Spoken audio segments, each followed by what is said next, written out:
My mum grew up with Take That. She knew the band, and her love of Robbie Williams meant that I grew up with Robbie Williams. She had a bunch of his albums. I ended up playing a bunch of his albums. My favorite of his is Swings Both Ways. I love like the jazz style that he does.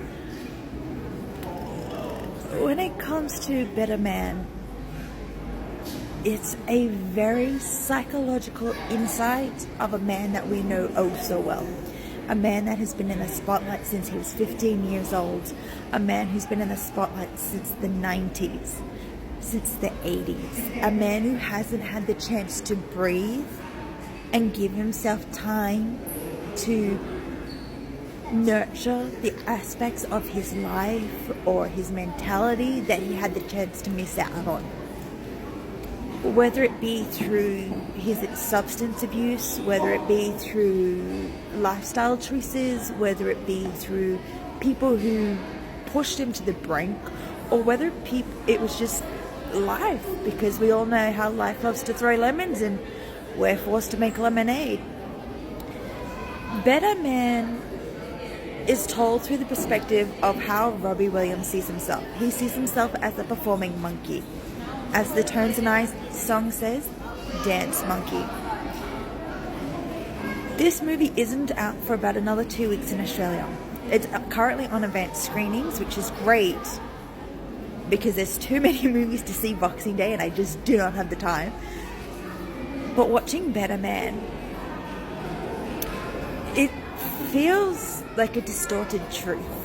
It's a blend of Rocketman and The Greatest Showman, where it's the songs telling the story, it's the narrative of a carefully picked, orchestrated topic, a topic where legally he has to be careful on what he says, because legally he can't say that. Legally he just has to be careful. And that's what I love about his charm. I've read his biography. It's also in my book of piles to reread again, and I will. But when you feel like you know an artist, they give you something like this. A very flawed structure of a human being. The human being who, just like every other human being, or at least 99% of the population, grew up wanting to be famous. He shows you the demons that he went through. The journey of Take That. The addictions, the lack of love, the never say no's. I mean, in recent years, we know that Guy Chambers and his wife, Robbie's wife, Ida, have been his rock. We know that Robbie credits both of them to heaven and back. Without them, he probably wouldn't be where he is today. And, you know, doesn't talk about his personal life in the sense that we know. Like, we know that he's married. We know that he has kids. They're off the table. They're not a topic of discussion. He shows the public life that we all are accustomed to, but he does it in a way that it feels like you don't know this story.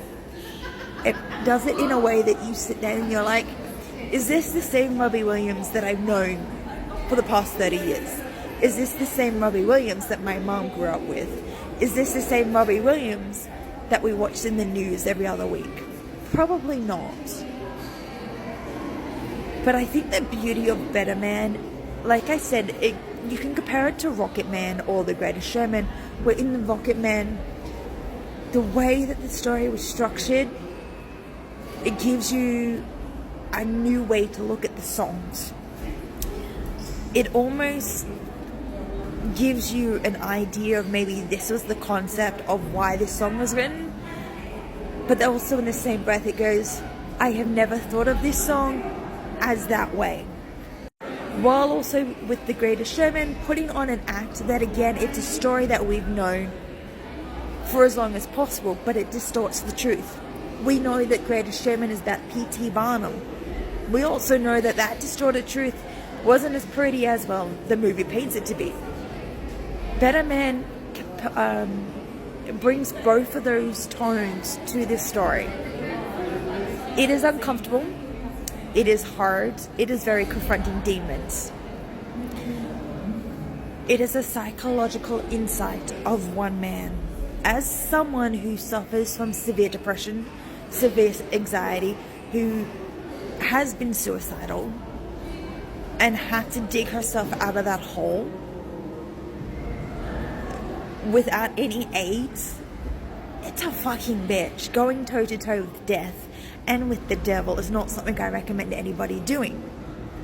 But watching Robbie Williams put his perspective on how he dealt with death, how he dealt with the devil, how he dealt with his addictions, and seeing how the public manipulated and twisted and held tight on key personal aspects that ended up becoming public knowledge because of how high his fame was.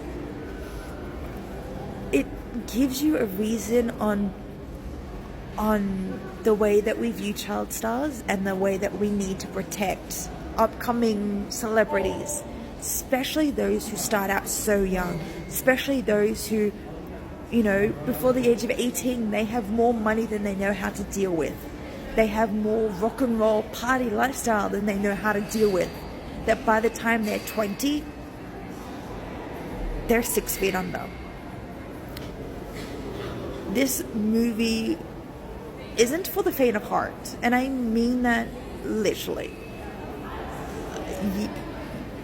Yes, it's very easy to talk about topics of addiction and self-harm, but this movie is a lot of that. So if you are struggling, you are not alone. Please reach out for help. You are loved and people care about you.